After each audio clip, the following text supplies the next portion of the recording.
You know when you come back from an amazing trip and then your first day back, you're sat there thinking, man, wish I wasn't here right now. That's me currently. What really helped was getting the place as messy as I could and then just dropping everything and leaving.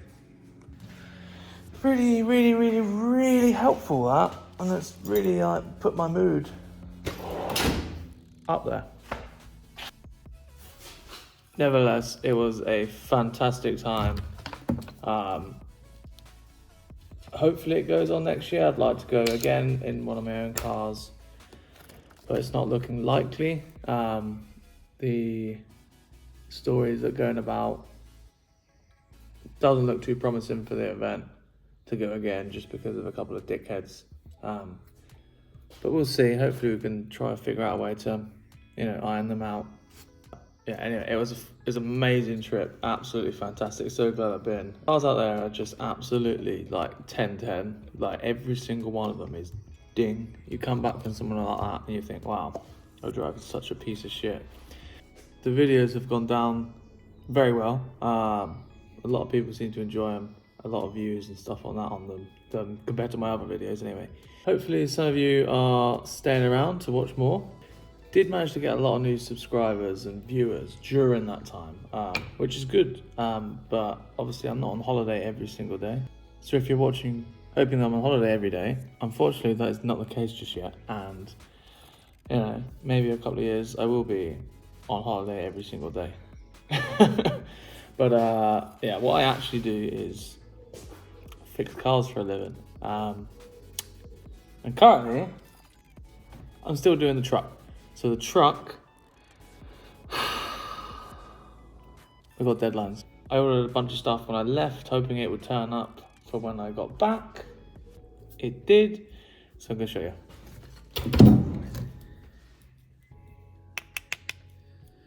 Steering UJ, Heim joint, steering shaft, look at that. So, I've actually got 3 of these UJs. One of them's already on the truck.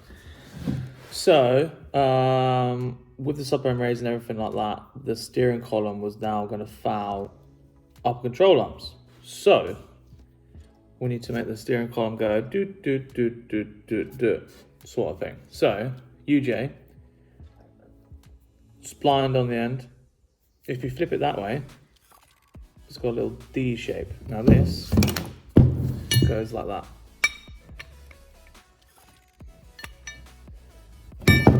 If I take the set screws out, it goes like this. There you go. 2 set screws, and then you got this. This is a support bearing for when you got more than 2 UJs.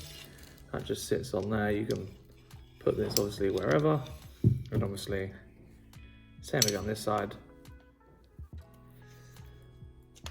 On. Steering, proper steering stuff. This is all stuff I got off eBay, which is all made for steering. So, good stuff. Now obviously this is where that is on there. Oh no, I've lost that nut.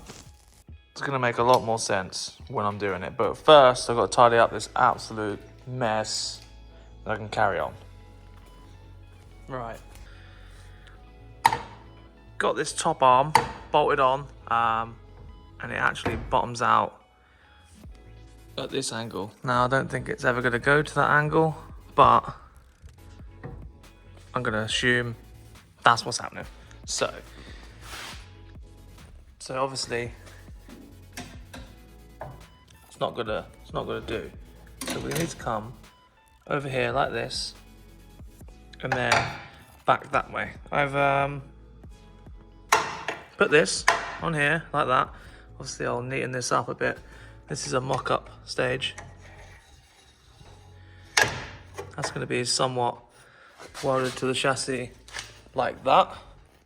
That clears the arm, and then I'm going to make it look something like that basically. And then this UG, I forgot to mention, is actually a double D on both sides, so I can then join this bit and this bit together. That makes sense? I think it makes sense.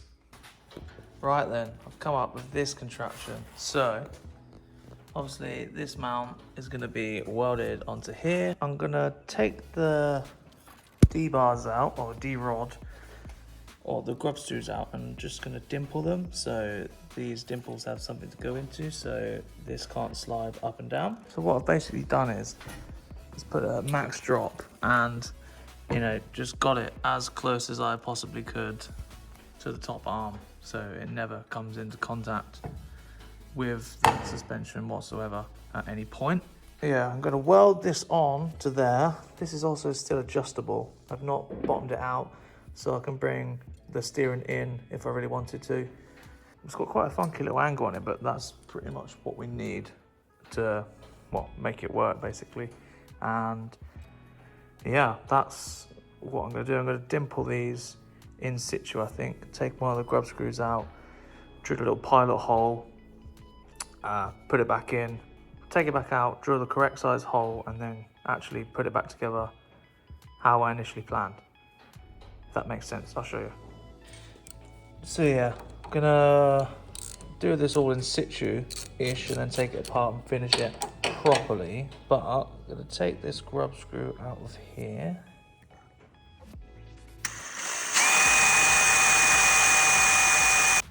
That's marked it in there. So do that on every single one, and then what I'm going to do is obviously dimple it so this goes in. Yeah, that way that stops that rod sliding in and out and not just relying on the pressure of this grub screw.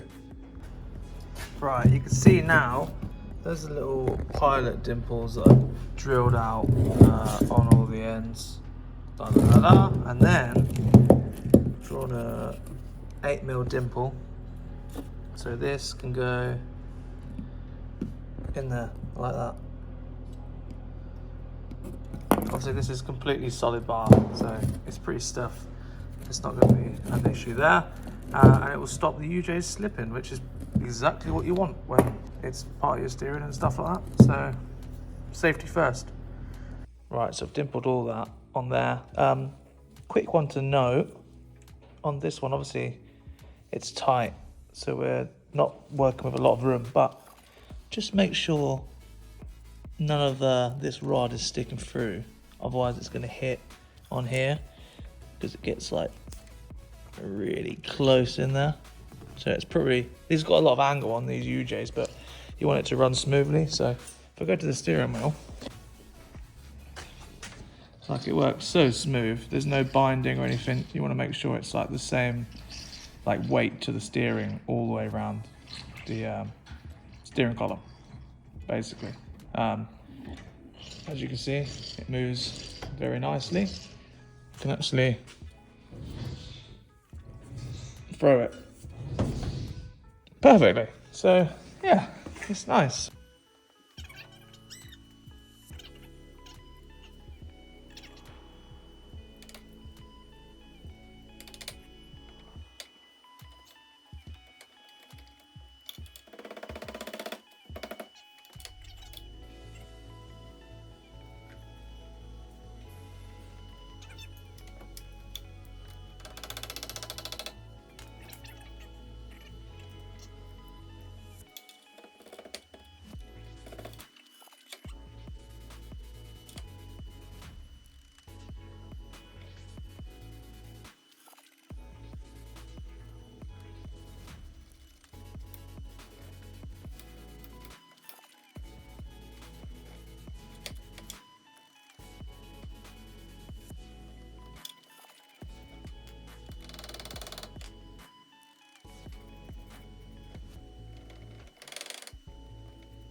quite simply, I just got all this stuff off eBay. I think each UJ was like 30 quid. So this is like 30 quid, 30 quid, 30 quid, 30 quid. And then the bar was probably another 30 quid. So probably like 150 odd quid's worth of stuff just here and materials. Makes it so easy. Obviously this is all designed for steering and stuff, and it just sort of like locks together. Fairly straightforward. I found out the way to measure for UJs is you obviously measure the outside diameter and then how many teeth there are. And obviously if you've got a flat spot or whatever like that, pretty easy once you've figured it out. But piece of piss really. That's one more job ticked off the list. I'm pretty happy with how that's come out really. So yeah, start putting it back together and mocking it up. I want to get the truck on the ramp, get that center gearbox cradle out, raise it up 2 inches, just like the subframe. Yeah, just need to really get on with it, I guess. Get on with it, get it finished and whatnot. So yeah, that's just a quick one really. I'll leave it there. Don't know what's next for me today. I've got a lot of messages to reply to. I should probably reply to those because I haven't replied to them in a week on the business page, so I need to get on with that. So yeah, I need to carry on getting this truck done, but it's all the little niggly bits that I need to do off camera now. Obviously I'll film it along the way, but if you're new here, this is what I mainly get up to. I build other people's cars for them, bit of everything going on. So hopefully you enjoy this sort of thing and you can stay. If not, don't worry about it. Thanks for watching. See you later.